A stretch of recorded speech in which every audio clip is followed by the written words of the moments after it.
મહેસાણા જિલ્લામાં વિસનગરના તરભમાં સમસ્ત માલધારી સમાજની ગુરુગાદી વાડીનાથ અખાડા ધામના મહંત શ્રી બળદેવગીરીજી મહારાજ બ્રહ્મલીન થયા, જેના પગલે સમગ્ર માલધારી સમાજ સંતો સહિત શ્રદ્ધાળુઓ ઘેરા શોકમાં છે। બળદેવગીરી બાપુ છેલ્લા કેટલાક સમયથી નાદુરસ્ત હતા। તેમની તબિયત ખરાબ થતા અમદાવાદ ખાતે તેમને સારવાર માટે લાવવામાં આવ્યા, જો કે બાદમાં તરફ પરત લવાયા। બાપુ બ્રહ્મલીન થતાની સાથે અંતિમ દર્શન માટે સમાજના અગ્રણીઓ વાડીનાથ ખાતે દોડી આવ્યા।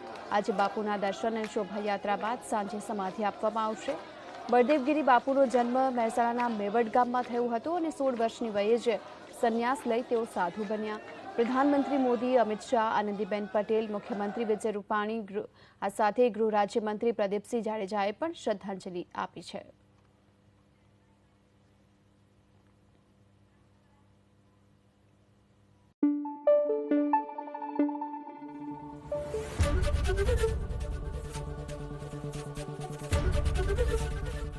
એબીપી અસ્મિતા, ગુજરાતની અસ્મિતા।